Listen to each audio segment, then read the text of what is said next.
All right, what's going on, everybody, and welcome to another episode of the Market Misfits Podcast. As always, I'm your host, Joe Pokrzywa, and today I am not joined by my partner in crime, Smitty. I am joined by managing partner and CEO of SteamroomTrading.com, Charlie Bathgate. Charlie, how are you? What's up, everybody? I'm doing well, man. Happy to be here and turn the tables on you. Yeah, and this is going to be a different episode. We've had a lot of people ask for it, and then Charlie finally just said we're doing it. I am not going to be the interviewer. I will be the interviewee.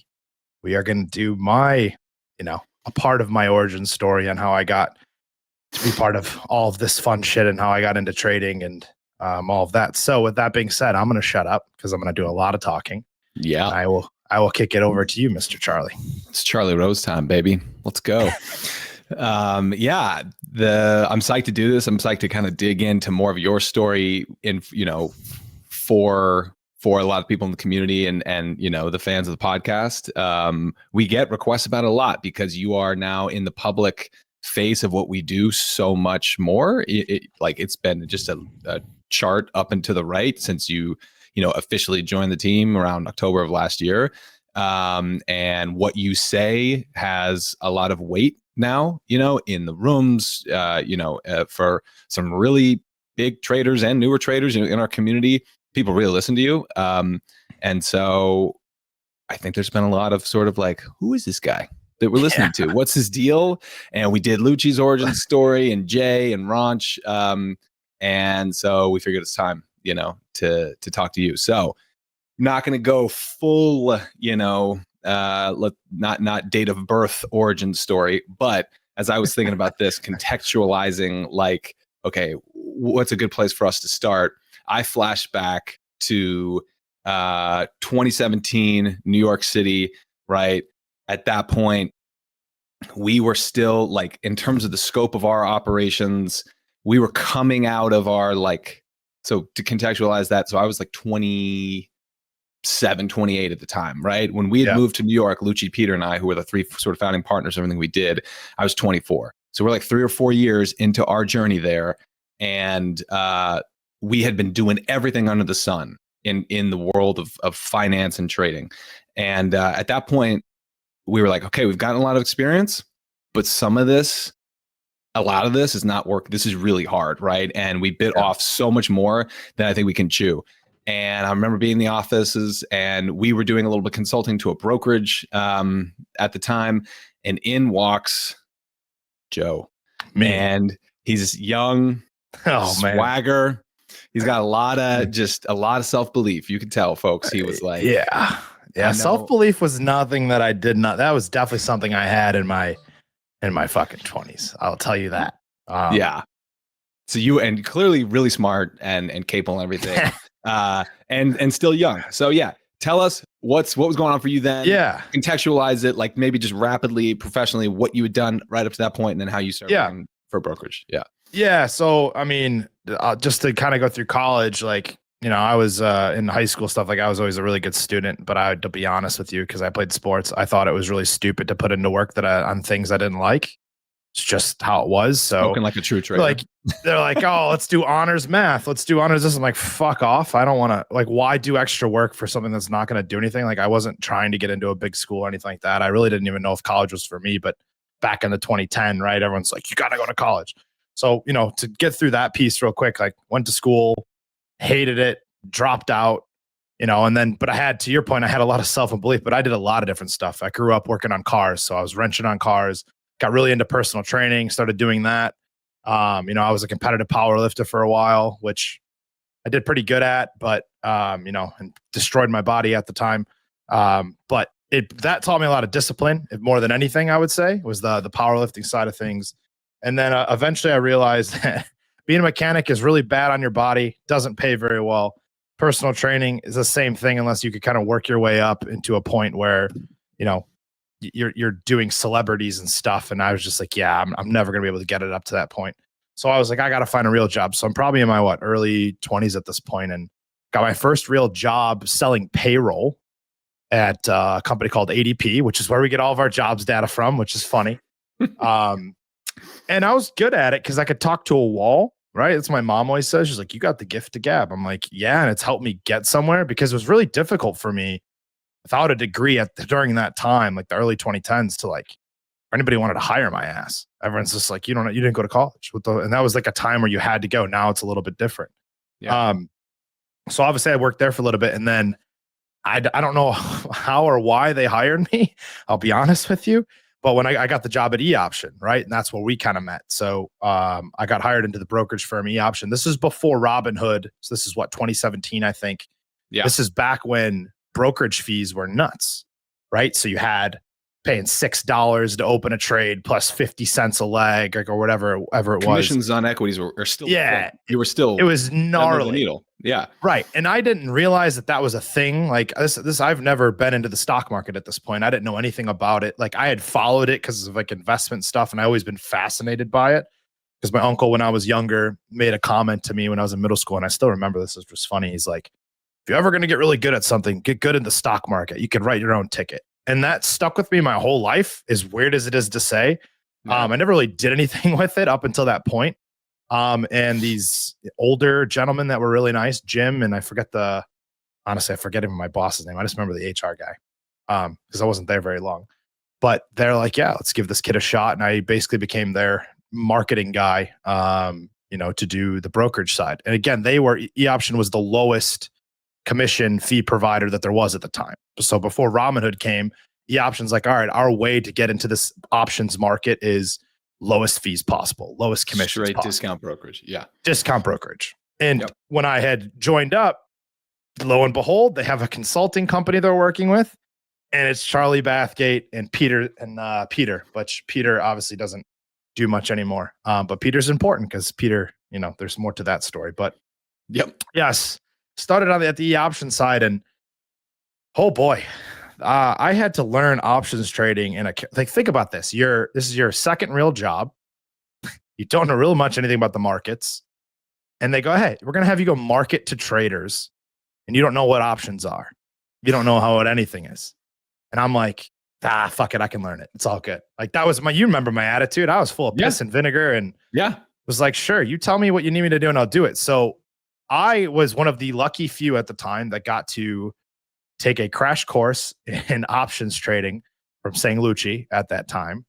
You guys put me in his class, which was the funniest shit ever. You did. Did you? Oh, I didn't realize that was the first. Okay.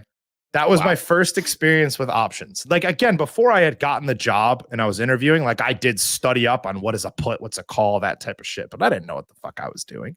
Mm-hmm. So and for those that did not get to see the first ever intro to options course from St. Lucci, it is one of the greatest things ever. It is Lucci in like a cashmere sweater, like turtle, just like all bundled up with a whiteboard. And it is one of the funniest things ever now in hindsight, but that's how I learned. Like literally from Lucci basically yelling at me through a screen, and I never met the guy like at all.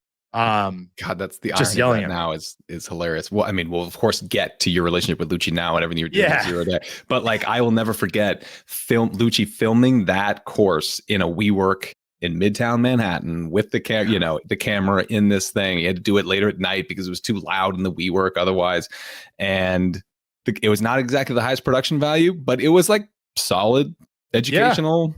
Yeah. I learned a lot. For intro to options. Yeah.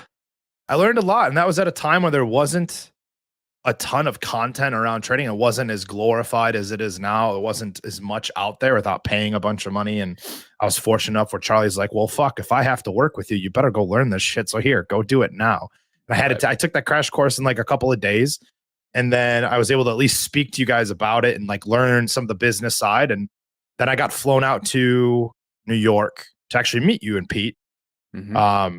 That was the only time that I didn't meet Lucci. It was just you and Pete. And that was the dumbest trip ever, in all honesty. I still say this to this day. It was great to meet you. Don't get me wrong. But that trip was so stupid. They put me on a flight at 6 a.m. to fly to New York. I landed. It was right after a snowstorm. So half the streets are closed. It took me an hour and a half, 2 hours from LaGuardia to get to your guys' office down towards Wall Street. Mm-hmm. I think that's where it was. I don't. Yep. We were on Broad at the time, 85 Broad. Okay. Yeah. So I go down there. It's basically now lunchtime. I get in there. I say hi. Charlie's like, we're going to go to lunch. I go to lunch. We talk for maybe an hour or two. Then he goes, you need to leave. And I go, why? He goes, because it's going to take you 2 hours to get back to LaGuardia. So I was basically in New York with you guys for 3 hours of my entire day. It was the dumbest trip of my life. Again, I'm very thankful and fortunate it did happen because obviously I got to work with you guys face to face is always good. And it, played out later on down the line. But I would just remember, I'm like, I'm never doing this shit again. If you're going to make me go to New York, I'm staying over like at a hotel. I'm not doing a day trip. This shit is stupid. Right. And then you pretty quickly, so the St. Lucie side of things was that, long story short, Pete ended up, Lucci and I ended up separating from Pete, right? Yep. So, and we shut down a whole sort of side of our operations. And Lucci and I said, you know what? We're just going to really focus on the technology and the educational side for traders, what we're doing still for Steamroom trading, right? And that was around when we were kind of scooping up Wall Street Jesus and stuff. And Pete goes off, he moves to Chicago, he starts doing other stuff, and you get pulled into Pete's ecosystem. I got into Pete's orbit. We're not working. No. Yeah. Pete and I got pulled into Pete's orbit. I was at eOption for basically maybe like 6 to 8 months or so. And they were just like, they moved at a snail's pace. And again, even as someone who didn't know much, you remember this. It was brutally slow where it's like, I wanted to do anything marketing wise, it would take forever. And the funniest part about all of that is the shit you and I did back then with Pete is all still on their website to this day. All the daily market updates. Jay was posting it for a while, and their website's the website we built. Nothing has changed in 7-8 years. That's wild. I've always found funny. But anyways, yeah. So I remember Pete and I got along pretty well. Pete's like, yeah, you're full of piss and vinegar. You've picked this up pretty quickly. And again, I'll be honest, I remember my first options trade during that time too. And I remember I sent you guys the P&L and I made like $3,400. And all Pete and you said was, take all of that money out now. Do not trade it back. Yep. You basically said, I got lucky. And I was like, lucky? Fuck. That's one of the things I remember. Yeah. Which is like, and what I want to compare and contrast is like the way when you kind of came back into working with us, which was, kind of really reinitiated communication. What I guess a couple years ago, before I started working with you guys, yeah. But you felt like the feel of your communication, even in email, I was like, something's changed with this guy. This is different, right? Because I remember back then, I was like, yeah, he's really smart. But it was, I was like, he hasn't been humbled enough yet by trading, by anything. He was like, trading's easy. You got like, I'm smart. You guys are saying cards not that smart. I got the humbling experience. You just, I got humbled. We'll get there. Okay, we'll get there. I got fucking humbled hard, and it was with Pete that I got humbled. So like, I had made that first trade, and then I obviously I gave all that shit back with that. It was obvious. Like, I had no idea what I was doing trading wise. I understood what was going on now, but Pete was like, hey, I'm going to join this startup with some pretty rich people that have a lot of funding down in Chicago. The company was called Halo Investing. He's like, we're going to look, to bring on a marketing guy. Do you want to go interview with them? And I was interviewing with this guy named Biju Kalathakul and Jason Barcima, which I found odd because I went to Northern for a year and a half. The business building is named Barcima Hall, and it's after this guy's dad. So I was like, all right, this guy's got some connections or he's probably really smart. And, Pete vouched for me pretty hard to come do the marketing. And that's where I got the humbling. So I got hired. And now I went from, in a 1-year period, I went from learning what options were to now trying to market structured notes, which are comprised of thousands of options trades and a bunch of other shit inside of these notes that are really complicated. And not only now am I not going after traders, I'm going after registered investment advisors because our minimum ticket size for one of these trades was $500,000. Oh, Charlie, when I tell you, I had no idea what the fuck I was doing. I had no idea what the fuck I was doing. I had no clue. I was so lost. No. I tried, but I busted my ass to try to learn it and figure it out. And I did. Oddly enough, around that time, I started to feel a lot of pain in my chest, and I was feeling a lot of stress. And I ended up being diagnosed with a little bit of a heart problem. And I had it before. I knew about it. actually the diagnosis came before that, but it came back, right? So I ended up having this thing where I was like this, and I started to look at myself and I'm like, yeah, it's stress induced. I know it's stress induced, but I basically have like an extra beat that shouldn't be there, and it would cause a lot of pain. Like it'd be very, very painful, and I couldn't like function or focus for like probably a minute or two, and then it'd go back to normal. But it was a scary feeling. So all of that happened, and I was like, all right, what's causing the stress in my life at that time? And it was really the job. And I remember I went to them and I said, hey, let's just be honest. As much as I love working with you guys are brilliant, and I've learned a lot from all of you, and even Pete, like, I don't know what the fuck I'm doing. Lo and behold, Pete had left 2 weeks before I had left, because he was gone. So he was running product, I was running marketing, and we both left at the same time.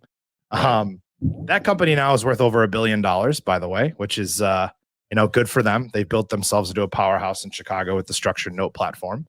Right. But that was a very humbling experience for me. Like, two things happened. One, I am so stressed out and it wasn't because of the workload. I was stressed out because I didn't know what the fuck I was doing. And it was one of the first times in my life where I couldn't just wing it and use like elbow grease and like pure grit to actually get through it. I was like, I can't do this. Like, I wish I could, right? In hindsight, it sounds so great to say it's $1 billion company. My equity would be worth millions of dollars right now, but I couldn't. So I ended up saying, you know what? It's time for me to go. So I basically worked in the finance space for a little over a year between eOption and Halo Investing. And it kicked my ass. It really did. And I wasn't trading either, like at that time. Like, I understood the trading side, but I wasn't really doing a whole lot. And then I had obviously I left. So I told them, hey, I'm done. I'm gonna go do something else. And my big passion throughout my entire life, for the most part, has been video games. Right? I grew up playing them. I loved them. I had been a quote unquote pro gamer at one point in my younger years in a game called Call of Duty 4 on the PC, and then Battlefield, where I had a contract to play and I got paid, like all of that. This was like early days before gaming got really big. So because of all of that, I was like, one day I think this will be as big as traditional sports. Like, that was my bet. And then sure enough, other people saw that. And around that time, so we're talking like, say what, 2018, 2019, maybe? All this investment money started going into the gaming space, right? Into video games. But it wasn't for just like Call of Duty and like all these other games that Fortnite. It wasn't that. It was for the competitive side, which is what I liked. It was for what we call esports. So this was when people were hiring players and building teams to compete for money, just like the Bears play in the NFL. There's a team that plays in this game, right? The same concept. And money was pouring in, like VC money up the ass is pouring in. So I was like, you know what? I want to go after that. So I threw out my resume to a company called Energy Esports, who had just bought a spot in Activision's Overwatch League for like $25 million. Right. So that's a lot of cash to just buy a franchise spot. And what they thought, this was like a video game, what they thought was they could build like a franchise model like they did in traditional sports. Right. So that's what that was. It's like, hey, this is the game. We're going to have this city-based thing. You root for the Chicago Blackhawks. Well, come root for the San Francisco Shock. Come root for, all these different teams. Same type of idea. And they got all these big investors to come after it. So the company I interviewed, Energy Esports, owned a team called the San Francisco Shock. Then you had like Robert Kraft, who owned the Patriots. He bought a team and was in the league. Like, you had all these big people jumping at the bit to get in this because they thought, oh, I get in at the ground floor. It's kind of like when Mark Cuban bought the Dallas Mavericks. Basketball wasn't as big as it was. Now look at him. He sold it and made a shit ton of money off of it. Right? That was the thought process. So I was like, this might be less stressful. I have way more passion for it. I really didn't have a passion at the time for the markets. Right? So you didn't even have the bug yet at that point. No, because it killed me. Fast. Okay, got you. Because it killed me. It kills some people in the beginning, but they still are like, this is my thing. This was not. It was not your thing yet. Okay. No, not at all. I say that like really humbly too. Like, when I mean I got humbled, I mean I got humbled, because not only did I lose the money that I made in that first trade, it's like my parents had saved up some money and mutual funds and whatnot. And they're like, yeah, it's all yours.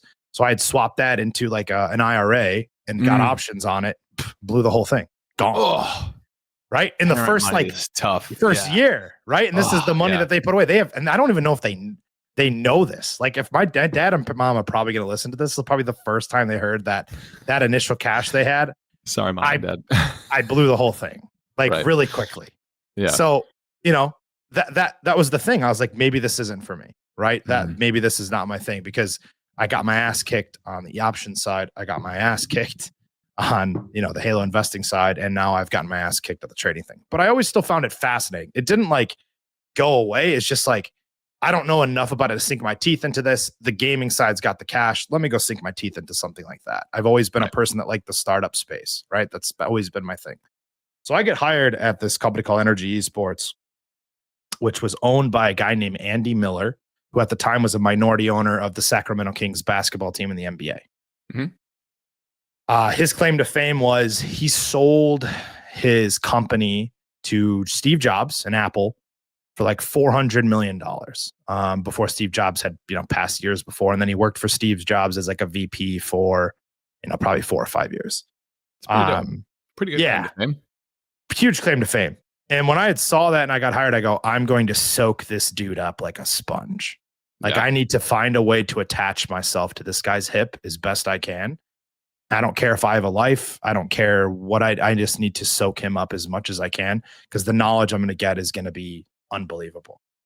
So I'm kind of going to skip a little bit of my gaming journey. I was there for basically 4 years.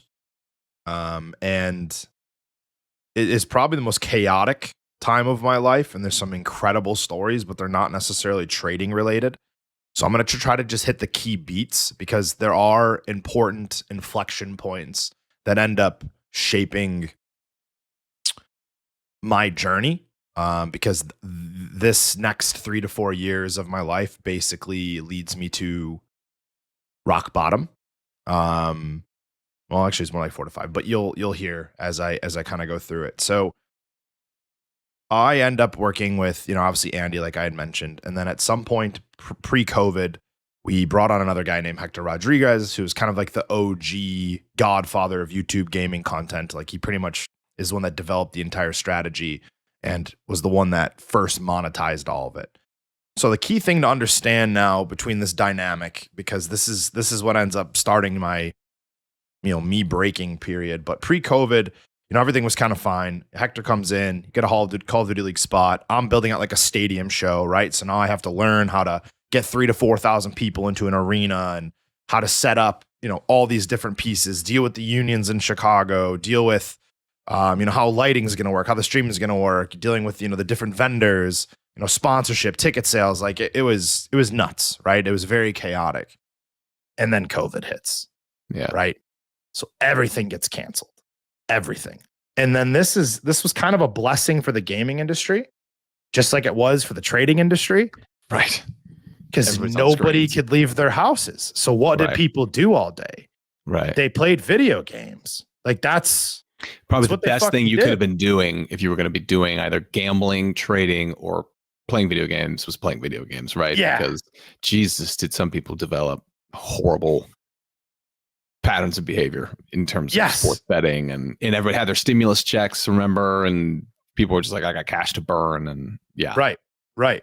So that was like, COVID kind of hits and I'm like, now at this time I had still dabbled in the trading side. I didn't have the bug for it, but I was like, I still was in the room, was still like watching stuff that was happening. Yeah. So you were in the Steam room basically this whole time, and you would kind of lurk and just kind of pop in and out. I didn't type much. I didn't chat much.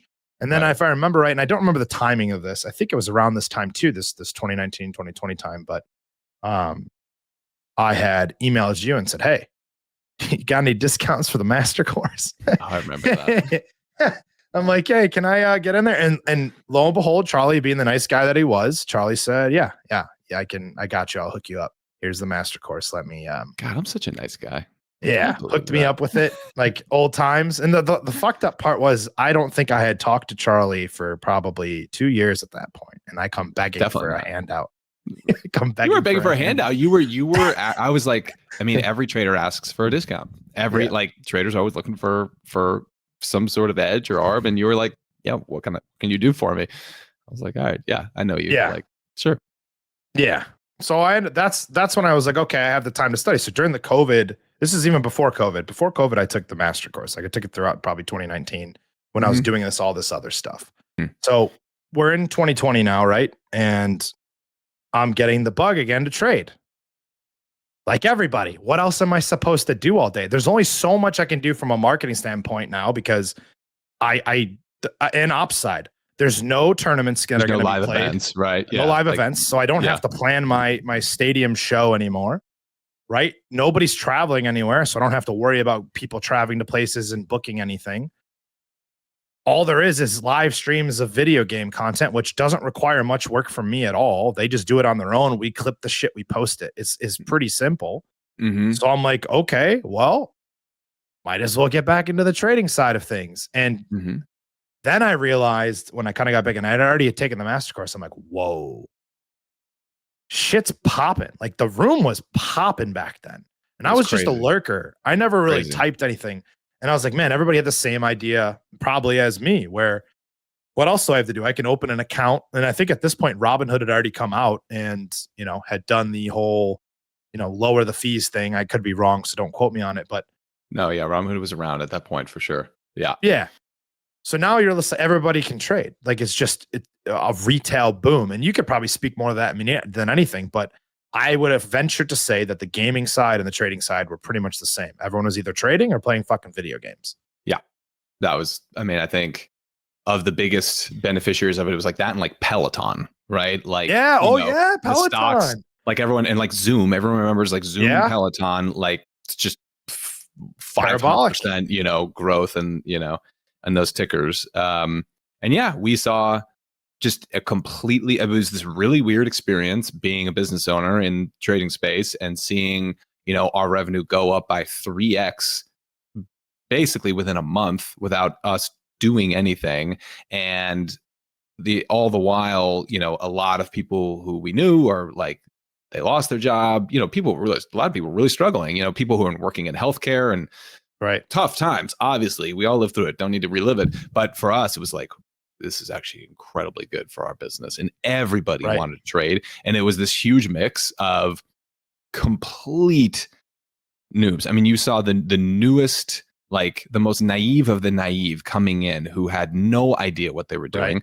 And then you also did see people who, it sounds like you fit this profile, who are kind of like, listen, I know a good bit about the markets. I have some experience. My life circumstances prior to this have not been such that I've really been able to give it a shot. Now I can actually give this a shot. Like now my job is from home and I have another screen and like I can do this, so I'm going to start kind of trying to do this. Yeah. And there was a time thing. Like I'll be honest, up until that point, I didn't have the time to really do it. Even though I worked from home and all of that, there was just so much to do.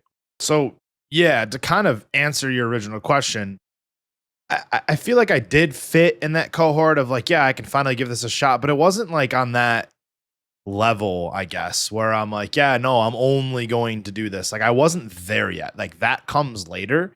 I was mostly looking for something, to kind of fill my time that also had upside, right? And again, I caught that bug. I was like, man, I'm older now. I feel like I'm wiser. I feel like I have the time to really sink my teeth into this a little bit more while we see what happens with the world, right? And at that time, like we just talked about, that's all anybody was really talking about. And I was part of that wave. I was part of that group of people that use the markets as an outlet. Fortunately for me, I still had an income. So it wasn't like I was reliant on the market yet. And I think that was kind of a blessing in and of itself because I didn't have the pressure to make money in the market like some people that probably came in who lost their jobs. So, fast forward a little bit here. Now we've come out of COVID. And, the gaming space is kind of ramping back up again. So my focus switches back to that. I go back to just partially trading a little bit, nothing crazy, focusing on more longer term plays, more swingy type stuff. But again, nothing crazy. There's periods of time or stretches where I didn't trade anything for months. just because I didn't have the time now. And then next speed bump basically begins. So long story short, Hector and Andy split the company into two.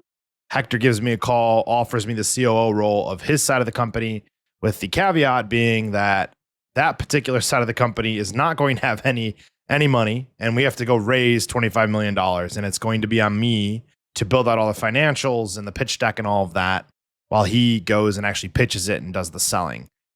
And the reason I bring up the gaming side of all of this, and I told you I'm going to skip most of the stories, but the reason it's so important to my journey is that this particular decision kind of sets up everything else, right? If I don't make this decision to go with the fresh startup, I probably am not doing this interview. I'm probably not trading in the room, to be completely honest with you.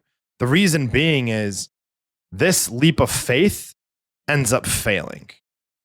I end up at one point, as we're doing this capital raise, getting a call from Hector, and he goes, yeah, I'm just going to merge with another company, and I'm not taking you with. I'm going to take everybody else but you. And that is basically the ultimate, smack in the face, because I just took this leap of faith. Now, that being said, it ends up obviously working out, but this was the first real kind of setback of my career. I've never actually been let go from a company at this point. So it was the first time that I didn't have job security in 7-8 years. Yeah. So what did I do? I do what I always do. I looked at what was happening in the world. This is 2022. And I looked at where the money was going. And where do you think the money was flowing then? Into motherfucking crypto. So where did I go?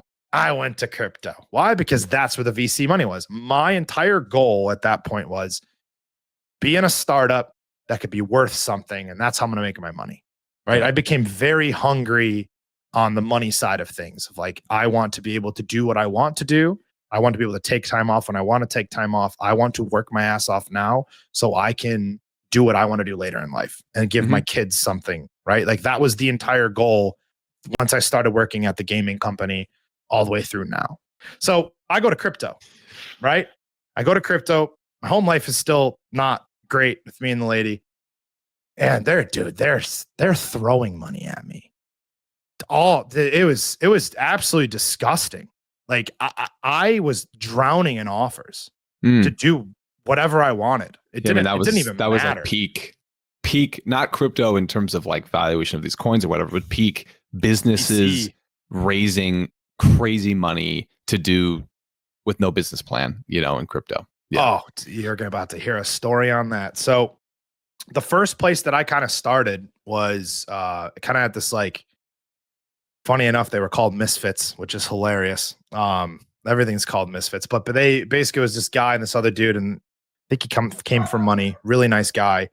And he's like, hey, I basically do an incubator and I have all these projects. I'd love for you to just kind of consult on these projects. A lot of them are gaming focused. And at that time, people were trying to ride the wave of the video games with the crypto market, which was never going to work. But I was like, fine, yeah, sure, I can do that. Now, this is 2022. So now I'm diving into the crypto world. And what is crypto? Well, crypto is basically just a tradable asset.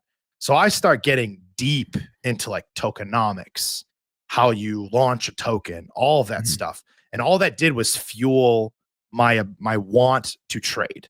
But now, because I'm in crypto and I have people paying me in crypto, it's way easier to just trade crypto. So what did I start doing?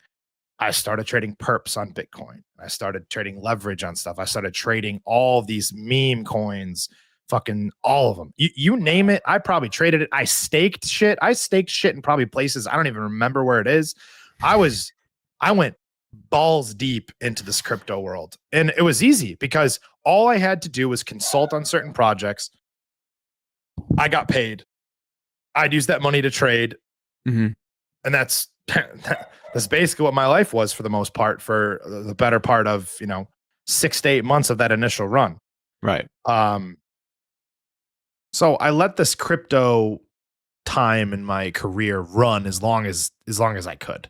As soon as everything kind of collapsed to the ground, all that VC money kind of dried up. And once all that VC money dried up, a lot of projects just kind of fell by the wayside. But what's so funny to me, and why I laughed when you had said people were raising money without pitch decks, is because the last group of people I worked with were two Harvard MBAs in their mid-20s who raised $7 million with no pitch deck. And they were two of the dumbest people I have ever worked with. They were horrible operators, and they had no clue what they're doing because they had no real world business experience. And they just like held the, oh, I'm from Harvard card as long as they possibly could, when in reality, they didn't know the first thing about building a business. But that's what that space was full of. And eventually, once everything imploded and FTX crashed and all that cash dried up, and now I'm out of a job and I have to pivot. So that's when I made the decision to trade full-time while looking, obviously, for a new job, because I needed that income. I needed the health insurance. But this was the time where I said, okay, I got nothing but time. Let's get back into the trading realm and see what I can do. So fast forward 6 months, and I have varying degrees of success in the trading space. Nothing crazy. Again, still that up and down movement. So it's not really adding any supplemental income. Then I can't find a job. Like, I can't find a job at all. I'm applying everywhere. The crypto space is now imploded. The gaming space has imploded. There's no more VC money. I'm in these two cohorts of industries that have gotten absolutely destroyed. And because of the lack of being able to find a job and me not really being successful and mostly just kind of chilling around my break-even point on trading, there was pressure mounting in my home life. I'm going to divulge some stuff about my personal life because this basically brings me to rock bottom. So it's 2022, right? All this stuff is happening. Can't find a job. And I'm sitting in bed one day. And again, I had told you guys now for like a year and a half, my relationship with my fiance at the time was not great. Mm-hmm. And without, divulging too much about her or anything, she had a child with someone else. I basically raised that kid from the age of 3 to 11. So I was basically like dad. Like, I taught her how to ride a bike. I taught her how to shower and bathe herself. I did all of her homework with her. I went to all of her plays. I went to the dance stuff. Like, I was dad. Wow. And I think that's what kind of kept me in that relationship for a while. Mm-hmm. But I'm sitting in bed and I get this weird feeling. And I've had the feeling for a little while, and I would never usually do this. I'm just like, something just feels off. So I pull my Verizon logs and because I paid for her phone bill and all of this, and I didn't really get like an inkling that she was doing anything or anything. It was a weird thing, Charlie. I'm just laying in bed and I get this feeling. Intuition. Yeah. So I pull the logs, and there's no text messages or number, but there's these phone calls, and it's to the same number. And I pull like 90 days worth because that was the most I could get. And on average, we're talking like 2 hours worth of phone call per day. I confront my fiance about it. And lo and behold, I basically find out that she had been cheating on me for a year and a half as I'm taking care of like her kid and all this, to the point where at one point she had said she wanted to take a trip out to Houston. And she's like, I just need to get away. And I thought that was always very odd. I'm like, who goes to Houston by themselves? Who goes to Houston to get away? Yeah. Right. Like, we've been there together before and we did enjoy it, but I was just like, that's an odd place to go. But I'm like, you know what? We've been at each other's throats. If this is what you need, like, fine. And this had been, probably a year prior to all this happening. I come to find out now during this time, I'm like, that when she did that, she went on a trip with him, and I paid for the hotel room and I paid for her flight to go be with this guy. Fuck. Biggest gut punch. So, Jesus. Biggest gut punch. That's like beyond a gut punch. That's like a fucking. So, without getting into any of the other nitty gritty details, like for like 2 months after that, we're like, a month, I'm like, maybe we'll figure this out. Maybe or not. I had an attachment to her daughter, which was really, really difficult. And then I just said, yeah, no, we can't do this anymore. I said, I'm moving all my shit back to my parents. And I'm going to sell my house. So we split, and that's rock bottom. So now I have no job. I'm 31, 32 years old. A lot of my liquidity is drained because of what had happened with all of this. I'm living back at home, and I can't find a job. Mm.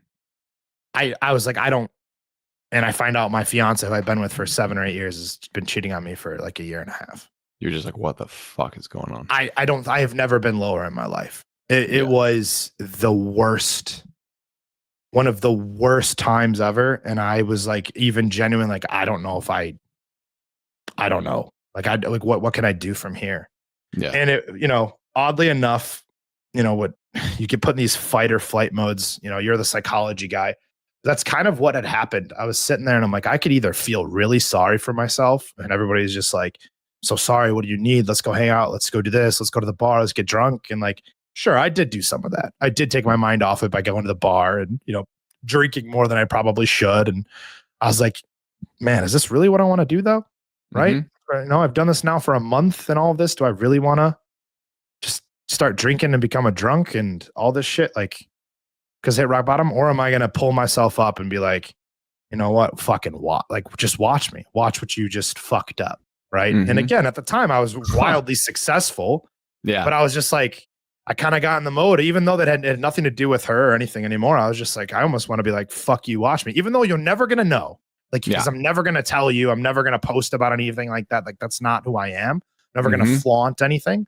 I was like, man, I just want to kind of give you a middle finger right now. Like almost that competitive drive in a way. Like, exactly. Yeah. Yeah. So that's when I was like, all right, well, what do I have to lose now?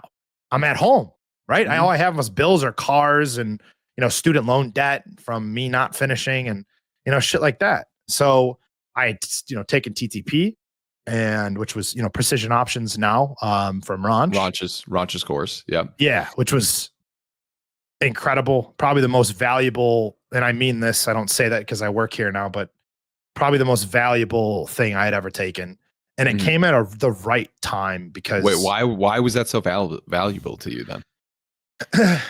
Because the course, like, if you've taken it, the way Ron looked at stuff was like what I was kind of looking for. Like, I'll be honest, when I took Jay and like when I did the first master course, but this is prior to Ron being in it. The flow stuff was interesting and I would do it, but then I would take trades off the flow and I would lose. And there's a reason for that. I didn't fully understand everything at the time. Like, this was early. Tape reading. I couldn't do it. Tape reading that Lucci was doing was so fucking hard. I was like, I don't know what you're talking about. Right? You're looking at level 2, you're doing this. I'm like, I have ADHD diagnosed. I can't even fucking understand this. It's that's a whole nother world. I was like, that can't be my thing. I like the flow, but there's something missing for me. Right? There's something missing. Ron added the missing piece where Ron's like, well, I look at the flow and I do X, Y, and Z with it. Then I look at the technicals and I do this. And I'm buying this piece. He was very disciplined in his approach. Yep. Right. The approach was very disciplined. And I was like, I need that, because what I was doing before was YOLO cowboy gambling. I need some sort of system to stick to that's going to keep me in check. Because right now I can tell you my emotions are sky fucking high with everything going on in my life. I can't blow this money, which is the worst thing you can say. And I say this because but when you say you can't lose the money, it's a bad time to be trading said money. Yep. Most of the time. So yes, Ron's course was like transformational in that way, where I was like, okay, I've learned a lot about the discipline and the system and the risk aspect of like, okay, I need to be more calculated what I'm going to do at a time when I was very emotional, at a time when I didn't know how to curb my feelings towards something. And I'm about to embark on what I found out is one of the hardest disciplines on the motherfucking planet for anybody to do to make money. And I'm not, and again, I mean that like making money. Like, I'm not going to compare myself to a UFC fighter. Like, that's fucking hard. But you know my point. Yeah. Right. Yeah. Yeah. Just to do it, like to make whatever, a livable income. Yeah. It's extremely fucking hard. There are way easier ways to make $100,000 a year. Oh, it was way easier when they were paying me to consult in crypto, right? And I could fucking flip that shit because all we did was go up and I could flip that stuff for nothing. Like, that was easy. You know, working for these other companies that are paying you $200,000 a year plus just because you look like a somebody was way easier than trading. And then, I just never thought of it this way. I'm like, okay, how much money do I need to make a day in order to make 200? I started doing that shit. And I'm just like, whoa, damn, that's not that much. I can do that. And then that was also one of the worst mindsets ever to get into.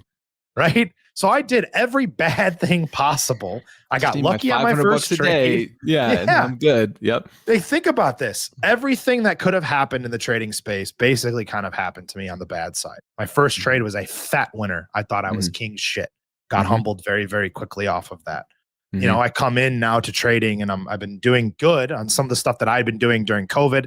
Again, COVID wasn't that hard to trade because as long as I just played the momentum side and I got lucky.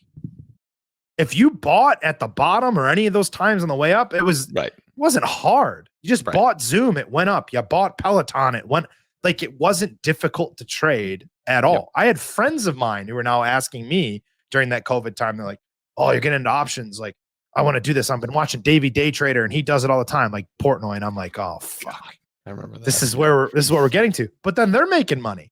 I bought this, I did this, and I'm like. So again, now I've gone through this market cycle of easy again, and I think I'm king shit in my retirement accounts, right? Now I have the brokerage stuff. I hit rock bottom. I'm going to start doing this. I get the discipline from TTP. And then I realize how much harder it actually really is, right? Because now the difference was when I was doing this before and I was doing it during the COVID, again, the easy part, but the different thing was I wasn't looking at it all the time. I got really, when I first started doing this again, it was really bad because I'd stare at every tick. Right. Oh shit, my position's right. When in reality on the flip side, when I was doing this before looking at positions, well, I'd buy it and then I'd forget about it for a week or so. And then it'd be up and I'm like, oh, this is great. I wasn't staring at every tick or the up and down. Now I'm staring at it. Like, oh shit, you just dropped $1. I got to get the fuck out. How do I hedge this? What do I fucking do? Like, just pure ADHD shit. And then it would work in my favor, but I'd already be out of the position and I already booked the loss. And then it was just like death by 1,000 cuts of like, oh, you got to win. And then that win is now erased in one trade. Like my 5 wins erased by one trade. And it got it to be that cycle, that vicious fucking cycle.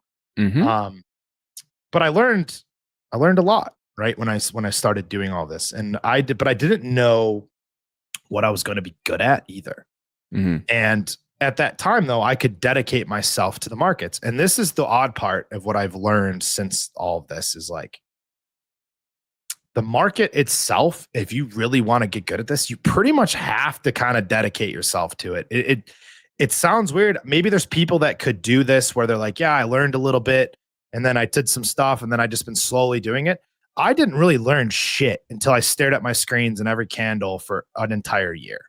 You did. You had that. This is like a whole, I mean, we used to have that, sorry to interrupt, but we had that infographic of the trader's journey where we were plotting out, I think that was over the summer that we were doing that.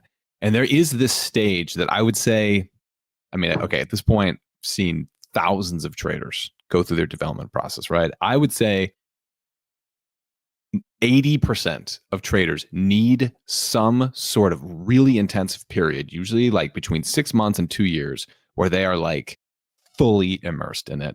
They are, it's not just even during market hours. It is outside of market hours. Because and I will say a little bit about what it was like to talk to you when you came around and we really started talking in 2024. But I could tell within minutes of talking to you that I was talking to somebody who was immersed in this shit and going deep into things, deep into corners that most people do not go into, not even pros, for many, many hours a day. You were like, you had given yourself a whatever. I had nothing but time in markets. Yeah. I had nothing but time. As fucked up it is to say is all that stuff would happen when I hit rock bottom. The realization from this now, like thinking back, is I had nothing but time. Like me and my parents get along really well. So it's like, I could have stayed, like, it didn't matter how long I stayed there. I didn't even care that, like, oh, you're in your 30s back at home. I didn't give a shit. I wasn't embarrassed. I was like, you have no idea what the fuck I just went through. So I don't give a shit. And in all honesty, you probably don't want to step to me right now anyway, because I'm full of piss and vinegar. So, I play hockey every Friday night. I'll take your fucking teeth out. All right. But that's what it was. I played ice hockey to let out the rage and aggression, and then I'd study the markets. And I did that for an entire year. And then I remember, you and I had talked prior to all this when I think it was when I was doing the crypto stuff where I had reached out to you and I was like, hey, maybe I could go do some marketing for you guys. And you had already been working with somebody else. And then maybe we're like, hey, maybe we could do some, some capital stuff because I have experience in that. Nothing really came from it, right? At the time. But I was in the room now, like every day watching it. I didn't post a lot though. I was a lurker, which I think a lot of people are, but I didn't post. I didn't want to have conversations because I didn't want to look stupid, in all honesty. Not realizing that was okay. You're not going to necessarily look stupid. Like it's okay to have conversations and be new and ask questions, even though I wasn't new per se. But yeah, I just immersed myself into all of that. And I had, my P&L just chopped around. I didn't make any money that year. Like I didn't blow anything up. I was going to say, you didn't lose a lot of money. You just learned a shitload, but you didn't lose a lot of, yeah. No, I didn't lose a lot of money. Like it was fine. So when that kind of went through and then, but I the thing that I was kind of struggling with was like, what am I good at? Because in the market at the time, I tried every single new tool possible. Didn't matter what it was. I was like, I'll look at it. I'll try it.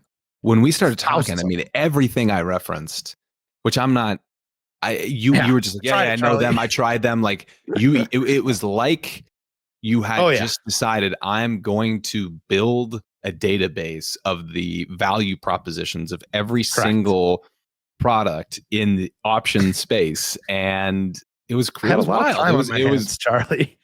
Well, also you're the type of person, I mean, not unlike Ranch, where you get fixated on things and you have like a different gear that you can go into mentally that a lot of people don't have, where you can just go hard on things and really go deep into it. And it was clear that you were driven to figure out whatever you felt like was missing, and that had driven you to like really kick the tires on a lot of the offerings out there. Yeah, and I looked at all of them. I mean, you name it, I tried it. Spot Gamma, Quant Data, Menther Q, fucking all of them. Unusual Whales. It doesn't matter. I tried every tech thing possible. The only thing I never did, in all honesty, was ever leave the Steamroom chat. Because the thing with me, good for us. Yeah. Like, okay. So, and I mean that, like, I never did. I mean, I tried every flow service possible, but I still kept J because I was like, I need something to compare to.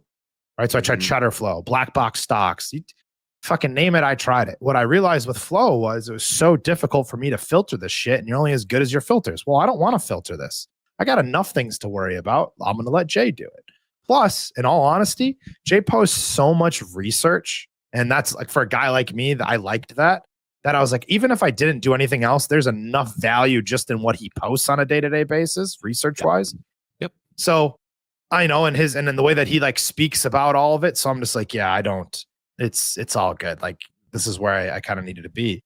But I still hadn't figured out what I was good at. Like that year of discovery, I tried everything. Like I got good at Ron's leap strategy of the longer term stuff and kind of rolling it and understanding that. But it wasn't fulfilling. I say this as really a made guy, it your own. It wasn't your thing. Yeah, it just maybe when I'm older and I have a bunch of money and I'm like, I could just make money doing this and go fuck off to a beach. It would, but it just wasn't exhilarating. You mean kind of like what Ranch does all the time? Yeah, just like what Ranch does. It's just Ranch's life. Yeah. Okay. It wasn't exhilarating for me. That sounds fucked up, but it's like you see everybody post these P&Ls and I'm like, man, like I'm good at this, but it's a time suck, and I feel like I'm not really in the markets, and I want to find something that I could do more intraday. Or I want to find something that I could do during the week. Like Ron's plays are, unless you're doing a condor and you're managing it and selling the premium, like these are for the year, right? You're trading around them sparingly and different things. Like it just, I don't know. I know myself. I'm like, I have to find something to do because I'm going to stare at my screens all day regardless. So I have to find something that I could be good at. And that brought me down. And to your point, I went down some disgusting rabbit holes down there. And a lot of rabbit holes that led nowhere until I found one piece of it that's really good. But before that, that's when you and I started talking again. And I started kind of, having conversations with you, and I was like, man, I could bring my marketing experience to this. I think I understand this shit now, at least enough to market it. Maybe not to be like, hey guys, I know everything, come ask me questions, but more of like, I understand it enough to like push it to people and market it. And I have enough experience across the board in all these disciplines now, from social media to raising capital to operations to web design to, all of this. Like I know how to do a podcast. Yeah. Jack of all trades. I've learned this and I soaked it up from what I thought were some of the most brilliant people. Well, and I remember you and I were talking and, then eventually you're like, yeah, let's try it out. And we did a bunch of stuff and, luckily it kind of worked out. But I realized too, marketing in this space is really fucking difficult. It is challenging. It is not easy with everyone else. But that's what started the rabbit holes for me. So when I started working here, I was looking at Jay's research basically from SIBO, and anybody can get this. It's macro digest from the SIBO, and they sent it to your email. And I started to notice this upswing in 0DTE on SPX. And I remembered something that you and Pete had told me, and this is a true story, when I first started back in 2018. This is the entire antithesis of all of this coming together. Yeah. But in 2018, I had sent you guys a message when we were conversing on Slack, and I was kind of like, pounding my chest about my big trade. And I was like, yeah, I don't really know where to focus. And you and Pete had both said to me, if you can get really good at trading the indexes, you will make a ton of money. Was what I had gotten. And I think it was from Pete, maybe more so than you, but sounds more like Pete than me. Yeah. So I think it was Pete. Pete had said that to me then. It wasn't you. So I was like, interesting. I never thought of it that deeply. In all honesty, I never did, because at the time the room wasn't really doing much of the index trading or anything like that, or futures or any of that shit. I don't even know what futures were, to be honest with you. Mm-hmm. And then I started to see these charts of watching 0DT positioning just tick higher. Like went from 20% to now we're up to 70% of all options are 0DT. And I'm like, well, there's got to be something in that to go examine. Mm-hmm. And that rabbit hole led me down to the gamma stuff. Mm-hmm. And that gamma rabbit hole led me to Charm. That led me to Vanna. Then it led me to vol term structures, then SPX term structures. Next thing I'm reading a options volatility and pricing book from Sheldon Natenberg, which is super dense. And I'm just like mesmerized by all of this, like delta hedging, how all of this works. Then I find a market maker. I'm like, here's $10,000. Teach me what the fuck you know, right? Just deep into this. And to the point now that you are now explaining a lot of this. At first kind of behind closed doors to our crew, to some of the bigger traders in our room, people who trade large books for funds, their own money, big portfolios. People are starting to really notice the way that you talk about these things, and they're starting to ask you, and they're starting to make money off of the things that you're saying. And all of a sudden, all your hard work is creating this sort of gravitational pull to the point where now I'm sitting you telling you about it, which is always found hilarious, because this was never a thing. When you and I'd said, hey, well, we could do a podcast, we'll interview people, talk to people, like, yeah, let's do it. I was never supposed to be interviewed. This was never really a thing until we're like, yeah, we kind of got to do it now. And I'm like, I'm going to probably stumble all over everything I have to say, because I don't remember the depths of stuff and I don't know what's interesting, What I find interesting might not be interesting to everybody else. But anyways, I went down that rabbit hole and I was like, man, there's something here. And then I started learning the market maker stuff. And that led down to like understanding these buy rights on Fridays, how VIX expiration actually works, like the actual nitty gritty of everything that revolves around the market maker's world. And then there was products that started to get built behind it. Like the guys over at Options Depth, Spot Gamma was kind of building it. And they made these funky little heat maps that everyone made fun of. I made fun of them at one point. I was like, what the fuck is that going to tell me? People in the room were making fun of them at one point. And then I remember I was looking at this, and God bless Smitty, because I told him, I said, hey, the only way I'm going to know that I truly understand this, and like this is going to be a way that I can actually make a lot of money on, is if I constantly talk about it. And I need someone to send it to that's not going to be a dick or is not going to not want to know. Like, and Smitty is a person that like, he loves information too. So I spent all of 2024 sending Smitty DMs on the Steamroom, Gamma, Charm, dealer maps, where I think things are going to go. And I would make predictions. I'd say, hey, based off of this, I think X, Y, and Z happens. Based off of Y, I think this happens. This is where we could pin. This is how Gamma should move here. Here's how you could trade this. And Smitty starts paying. And again, Smitty trades a big book. So he's like, oh yeah, whatever. We talk a little bit. And then he just like, wait, what the fuck? And I was like, what? He goes, your calls are like more right than wrong. And they're pretty spot on. I started getting a lot of DMs to that tune. People hit me up, be like, yo, you know this guy Joe that you brought in? Like, he's on to something. Keep him around. Like, all right, cool. But that was like the first test. I was like, all right, I need somewhere to put it. Otherwise, who's going to believe me? If I say, oh, I had that. Okay, well, where's the timestamp to prove I said it? I didn't want to put it in the room because, again, I wasn't meant to be a person that talks about the markets and all that. I was doing the back end shit, right? The marketing, the websites, like talking to people, conversations. I wasn't trying to be the person in the room talking about this shit education. To be the face of things in that way. No. And, at that time too, I'd been working on other shit. So I was learning the gamma and all of that. Then I started building my own indicators, right? And trading and whatnot. And I was like, I feel, and again, like I had spent an entire year trading and being subpar at it or just being average really. And, diving deep into it. And then I was like, man, now this is my thing. Like I'm making good money on, like, I know what I'm doing. Like, holy shit. Like this is my, it had to have meant something to you to have guys like Ronch and Lucci, who had literally taught you, who were big traders, who have this gravitas. Jay asking you daily what you think about markets greatest money feeling ever. Well, good feeling, but also like, did that cement a degree of confidence in your skill set? Okay. Yeah. And it's something I even still struggle with in all honesty now, the confidence side of things. But what I did was I used Smitty as the proxy of understanding this first before I started talking about it. Then I realized there's a massive misconception on all of this, which I had learned from the market maker guy. The way people talk about it and the way that it actually works are not one and the same. Like the way people talk about gamma is completely fucked up. And how it actually works.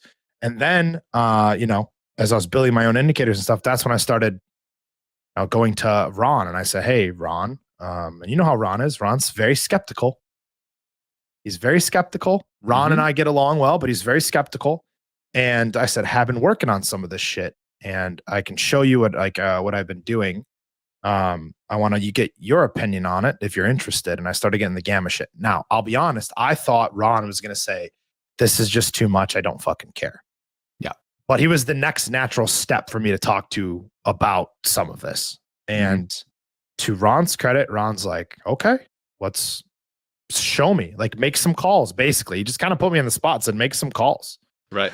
So instead of sending him just to Smitty, I'd talk to Ron. Ron, I see blah, blah, blah. And then it would happen. He'd be like, how the fuck did you see that? And I'd be like, because of this. And then he's like, okay, we need to sit down. So it became a thing where I'm like, teaching Ron now all of this shit. And he's like, I want to learn this. He's like, I've been bad at scalping, not bad. He's not the word he used, but he's like, it's just not my strongest piece. Yeah. I'd like to learn more about what you're looking at. And then we went down that rabbit hole. Then it was like, hey, Ron, I built this indicator a year ago that has like a 90% hit rate. Doesn't happen too often. Here you go. Then it pops up on his screen. He's like, holy fuck, I just made a bunch of money. And then I made one that was the star one we use in 0 day, where it was like a little bit more. I was like, hey, this is not the highest of hit rates, but interesting turning points. Then he starts trading it and he's like sending you his P&L and all this shit. He's like, holy fuck. And I'm like, he was like, yo, everyone can divulge their own P&L information, but Ronch was like, dude, you know me, I don't really scalp that much. Just on my scalp account, I made this much in a month, which was a very large amount of money. Very significant amount of money. And he was just like, and this is basically off the back of, the stuff that Joe and I have been talking about. And it's like, okay, yeah, something's really going on here. Like, there's some real momentum happening on this side of things. And it felt good. I'll be honest. Like, I remember I had told you, I was like, it became a thing where, it was never my intention to be any person that educated anyone on the markets. And I even say that now. I'm not a person that has it all figured out. I've had a good, I've gotten better at trading. I do well, I think, on the trading game, especially on the futures end and scalping the intraday markets. I've done pretty well on, even the equities option stuff this year, though I haven't focused too much on it. And a lot of this is like as a combination. I finally found what I'm good at, and I finally found a way to use it on the indexes, more importantly. And then now I know I figured out how to use some of it on the equity side, which we haven't done too much in the room on, but it was cool. I think the cooler part for me was, in all honesty, when Jay finally asked me to go on the Flow show, which just happened. Yeah. That was a big moment for me. The big show. Yeah. That was a big moment. He goes, "Hey, why don't you come on? Let's talk about what you had saw and like the environment and how this all worked." And I'm like, "Wait, you want me to tell you something? I'm a degenerate, Jay. I don't like what do you want to hear from me?" He's like, "I'm the degenerate. What are you talking about? That's why I want you on." He even told me, he's like, "You get in the weeds." He goes, "I have nobody else to get in the weeds with." He's like, "You get in the weeds probably deeper than I do." And I'm like, on certain things, whatever is beneath the weeds, the roots, whatever. I don't know if weeds have roots, but you're down beneath that shit. Yeah, you are fucking in like the muck, like the primordial soup that leads to the weeds.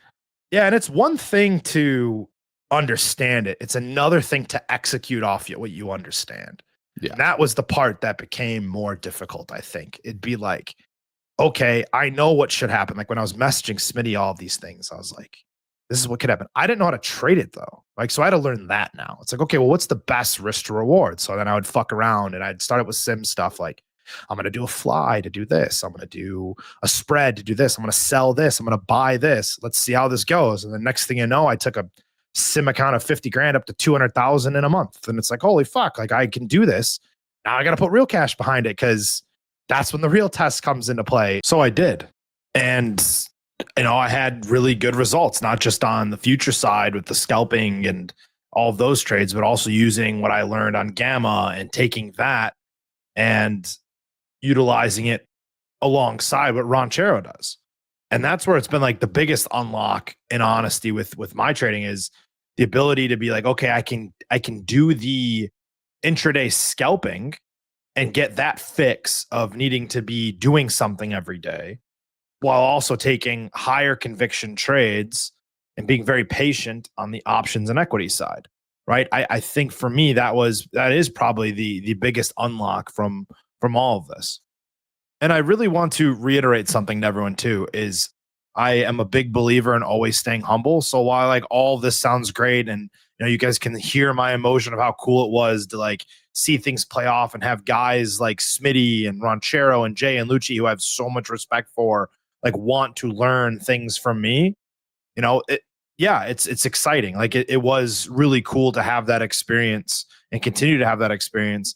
But I just, really want to make sure everyone understands that arrogance and cockiness is like one of the worst things you could do as a trader, in my opinion. And I'm like super cognizant of that.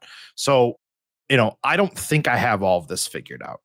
I feel like I have some sort of edge, on the index and future side and the options equity side with Gamma and some other stuff I look at. But in reality, I'm still on the trading journey like everybody else. Have I gone deeper maybe than most on certain aspects of the market and gone down weirder rabbit holes? Sure. But at the end of the day, until I am sitting here with a, let's just be real, a couple $1 million bankroll, I'm not going to say that I've actually made it. In my opinion, you can never stop learning in this market, and you have to constantly remain humble, or you're prone to blow yourself up. So I just, really wanted to kind of harp on that fact that, yeah, all this is awesome. It is. It's super cool. Maybe I do have, a lot to share with people, but, by no means does that give me a big head. And by no means do I think that I've personally, figured out everything and don't need to learn anymore. Like there's plenty to learn, right? Plenty. So yeah, anyways, it's been a really wild 2 years staring at the charts all day. Way actually longer than that now, right? 2023, 2024, now 2025. It's 3 years? I was going to say, dude, yeah, it's been newsflash, it's been more than 2 years. I'm sure it feels like probably like 10 in some ways, but oh yeah. Yeah. And again, I mean, there's people who would say like, oh yeah, I've been trading for XYZ amount of time. Not every day is created equal. I already, I think hit it home, like the level, the intensity of which you were going at this is different than a lot of people's normal year.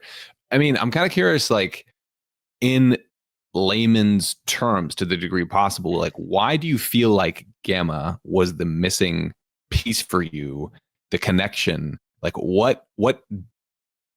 how did that shine light on something that was otherwise shrouded in darkness that allowed you to start seeing some of these moves in the way you have?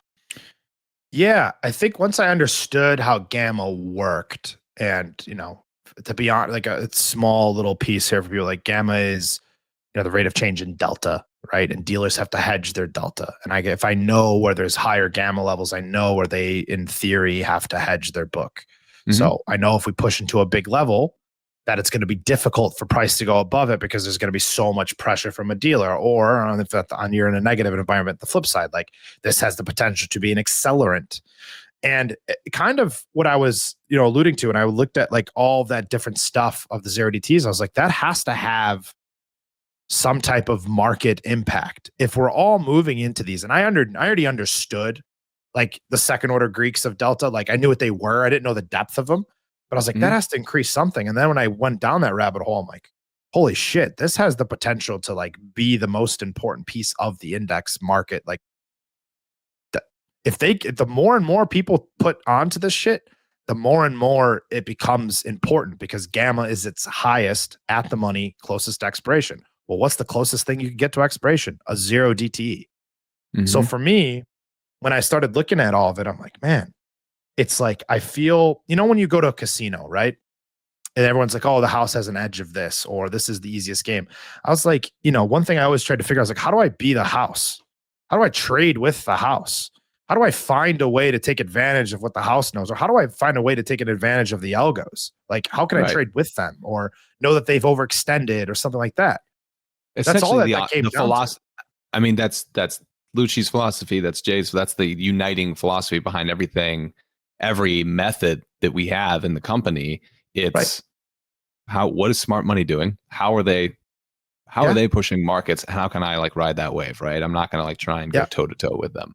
Yeah. And the index stuff just exploded, and that is one of the biggest driving forces of the markets is the 0DT stuff. It's booming. So that's why it was the missing piece. It just became a thing where I'm like, I actually understand how they have to do things, and I'm watching it happen. Like I spent a year studying it in depth, like just deep in it every single day, typing stuff longer actually now, right? I spent all of last year kind of learning it, and now this year, like putting it into practice. But that was the whole thing for me. I'm like, man, this if this can move the markets, I feel like I'm trading with them and I'm not fighting an upward battle against them. Like I'm looking at where they need to do stuff, and then I want to trade what they have to do. Easier said than done. There's an art to everything, for sure, and how this all works. And there's certain days where there are no setups with the gamma side of things, or just like the positioning's light, so it's not there. So you have to adapt and stick and move, as Lucci would say. But that's why for me it was kind of the I guess the equalizer, where I'm like, shit, not only does this work on the indexes and 0DTs, shit works on equities. It's just a different type of thing where I'm like, if the options markets move the markets in some way, right, or have an effect on them, whether it's a snowball effect or whatever it is, I need to understand where those inflection points are. And if I can understand where the inflection points are, and I know what I'm supposed to do around those inflection points, my hit rate will be higher. And I have the ability to take advantage of something that most people don't look at. Like most people don't look at this shit. I think maybe they do now. It's because it's kind of a hot thing to look for. But I know most people don't understand it right. And I only know that because I can read it. And they're like, yeah, you're wrong. Well, it's also, I mean, there are the volume of sort of strategies or indicators or new tech that comes to us from different channels of someone saying, I have alpha, right? You guys need to pay attention to this, is so high. So I heard, of course, initially when you first started coming in, I was like, yo, that's great, dude, that you're passionate about this stuff. And we all have to have the most skeptical of perspective on all of these things, because otherwise the signal to noise ratio is just too high. And it's like, okay, if it's real, it will bear itself out in time. And I think that's part of why it's gotten so much respect and traction, within our company, within the rooms. It's also just, there is a wider, some indicators or something that someone comes up with. It's very specific to a niche strategy or one single type of instrument, right? And okay, if you're a intraday scalper of 0DTEs, this thing can give you a little bit of edge, right? This is like, you got Ranch, you got Lucci, people with very different approaches, mentalities, right? Finding a lot, and that's just two people. Like there's a lot of utility it can be applied across different methodologies.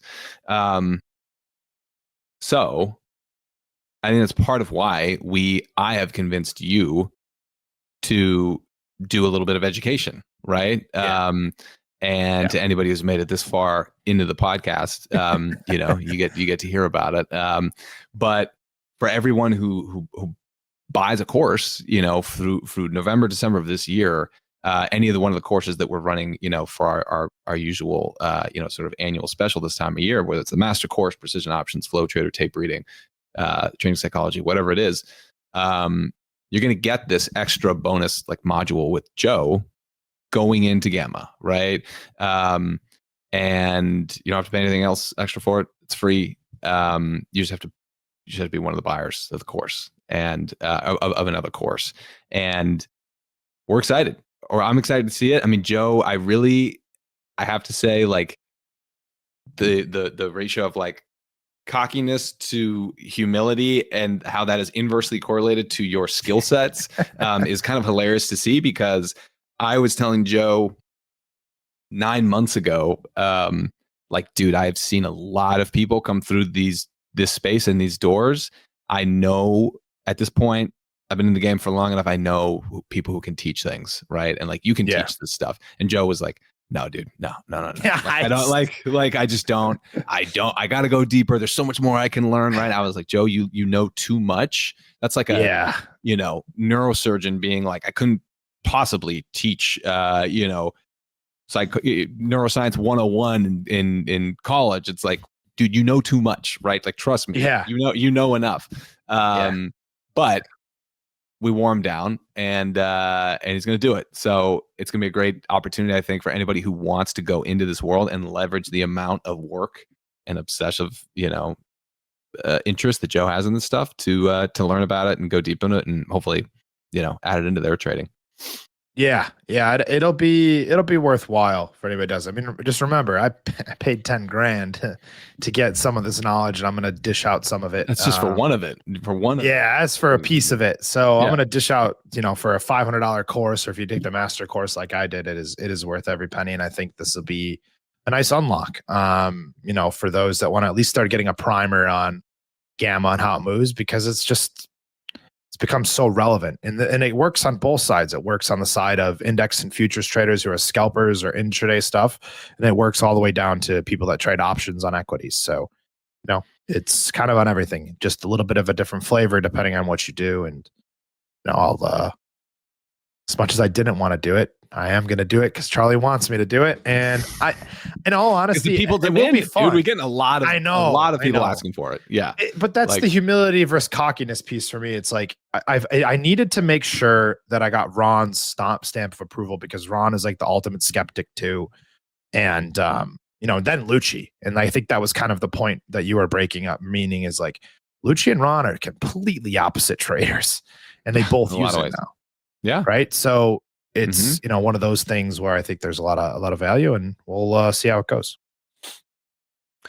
I'm excited for it, man. And I'm excited for everybody who has been, is asking for it to get exposure to it. I mean, we're probably going to end up needing to do additional podcasts, right, to go deeper into your, sort of trading experience. But I'm curious from your vantage point, knowing what you know now through your experience, and obviously honoring the fact that like every single person's journey in this world is different. It's very hard to make generalizations and just give someone the keys to the kingdom, right?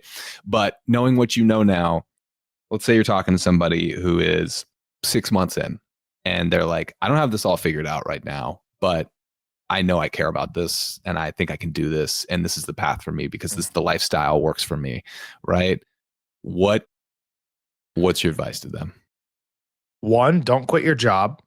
Don't quit your day job. Don't quit your day job. I mean that. Seriously, don't. Yeah. It is so much harder. And I mean, because I experienced this, it is so much harder to trade when you rely on that trade for income, right? Mm-hmm. When you're relying, like at one point, right? I was relying on this for income, and I still do, right? But, I have other supplemental stuff coming in, which obviously helps, but don't quit your job.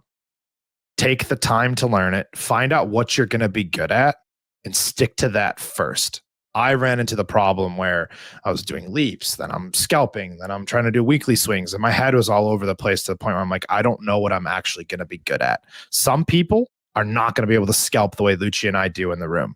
Like, it's quick. Some trades are 10 seconds. Some people don't have that execution speed, or it's just not for them.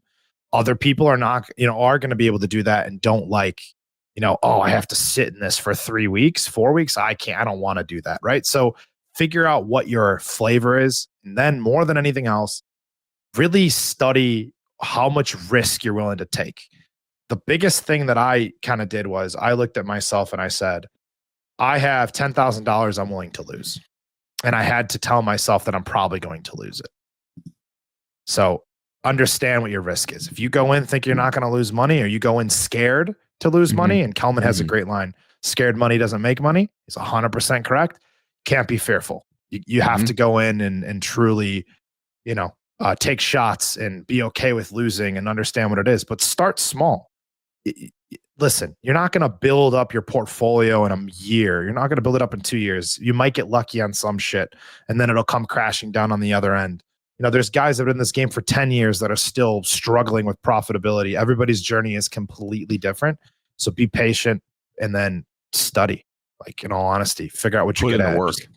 Put in the fucking work. I put in a lot of work. Like, every night when I'm done with the trading day and all that, I do the shit I got to do. I was reading books. I was listening to podcasts. I was doing had no life for a better part of a year. I'm not saying you have to go that deep, right?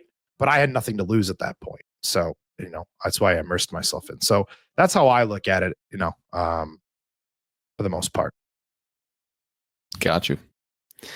Well, dude, I mean, deeply selfishly speaking, your whole journey and everything that you went through has worked out great for me because you've brought so much of yourself and your experience and, the skill sets you've acquired to the company, the business, and we're definitely better off for it. I think the community's better off for it, man.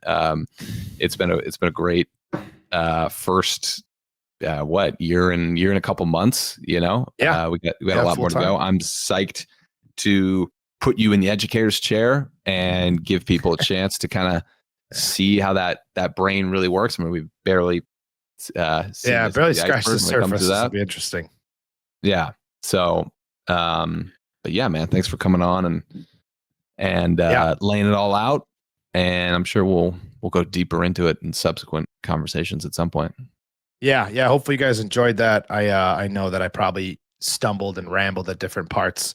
It's just, I'll be honest, this is kind of nerve-wracking because not because I care about all of it. It's just like, okay, well, all this shit happened and all these different things happened at these different times that kind of shaped this journey from the trading side. Like hitting rock bottom, that had an effect. Learning what I learned in the gaming space, that had an effect on trading. COVID hitting, that had an effect. So like, to me, I was like, that's all important. And then other people probably gonna be like, I didn't fucking give a shit what you did over there. I only cared about the trading side. And that's fair, right? But for me, I was definitely shaped from the gaming side more than anything to be able to kind of do the trading end of this for sure. Yeah. I mean, it's an impossible task to sum up somebody's whole career and, the formative learning experiences in whatever, an hour and a half, 2 hours. Yeah. We could have talked for 10 hours about the interplay between your personal life and your trading, or gaming and those and your impact, the impact of that on you. Like, yeah. So those gaming stories are wild. They are wild, but we'll save those for another day if I ever decide to tell them. But Charlie, thank you again for doing this, swapping seats with me. Yeah, man. Happy to get back in the chair. And I'm sure I'll have more to talk about of my life and the trading journey as it continues here. So, guys, thanks for listening. Make sure you guys leave 5 stars. Tell me how much you hate me or love me. It doesn't matter. Comment below, just some type of interaction. We love that. And again, we have a nice course sale going out. I am a product of the master course and precision options. They were both life-changing things for me. I mean that not just because I work here, but truly, like, precision options in particular was very transformative after I learned everything in the master course, and they're both combined now. You can get that without having to pay for the others. So check it out, and I'll catch you guys in the next one. Sounds good. Thanks for listening, guys.